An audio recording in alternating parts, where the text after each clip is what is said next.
Pastor of St. Joseph's Church, Reverend Gerald Murray. Good morning, Pastor. So what are you hoping to hear from the event here just coming up in a few minutes? Well, I'm hoping to hear that our congressional members and all those who participate, including the president, that they rely on God for guidance in making their decisions. And that truly is part of the blessing of this country. It was founded by God-fearing people, believers. They submit to God's law. They seek his guidance and inspiration.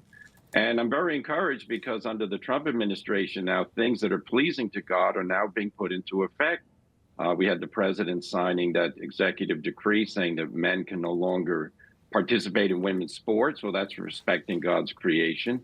Likewise, the president signed an executive order saying the military can no longer pay for abortion travel. We're not going to use American money to pay for abortions overseas. So these are good things. These are the kind of things that the American people want, because the American people, by and large, as a grand majority, believe in God and want to submit to his law.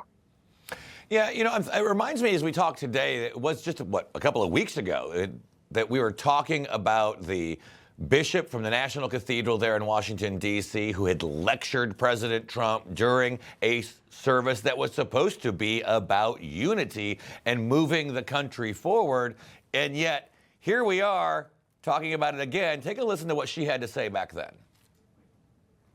I ask you to have mercy upon the people in our country who are scared now.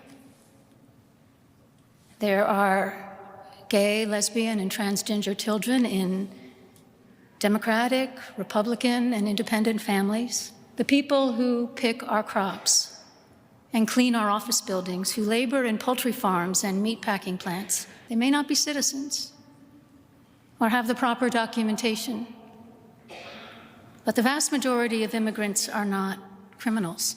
Our God teaches us that we are to be merciful to the stranger. Definitely not unifying. I would hope that today's event, and do you expect that today's event will be much more unifying than what we saw at the National Cathedral? Yeah, I think so. That Episcopal bishop took advantage of the pulpit and a moment when the president was there to pray for the beginning of the new administration to attack him and to attack the policies, which, by the way, were the policies the American people voted for when they elected President Trump. So, no, I think today we're going to see, which I think it's classic in America, either political side, we still pray to God and we seek his guidance and we want to obey his law. I mean, America is not an atheistic country. We're not a country where we cast aside Christianity and say it's an obstacle to human fulfillment. No. You know, this prayer breakfast was founded precisely by Christian members of Congress to show that they want to follow the example of Jesus Christ. So I'm praying that all will go well today. It won't become a political sideshow, but rather a moment of prayer and unity in saying that God's law is supreme in our country. Yeah, when you think about it, I mean, this was created 70-some years ago in 1953. Eisenhower was the first to attend as president. And think about what we've gone through since then. Korea, Vietnam, the Watergate sagas, all of the racial protests and the assassinations of our leaders in the 60s through the 80s, 90s, and beyond. We've survived a lot of things, and this tradition continues. Yeah, it's a great tradition. In America, you know, we have political disagreements, we have political problems, but we don't go into the streets and start trying to overthrow the government. No, we pray for guidance. We conduct elections on a fair and equal basis.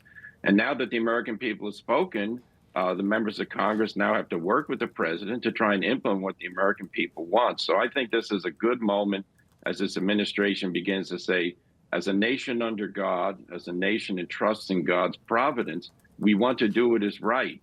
And that includes enforcing the laws justly, being kind to the stranger, but not allowing criminals and others to take advantage of lax immigration policies to terrorize the American people. Information. Truth is freedom. Is Newsmax. It's real news for real people.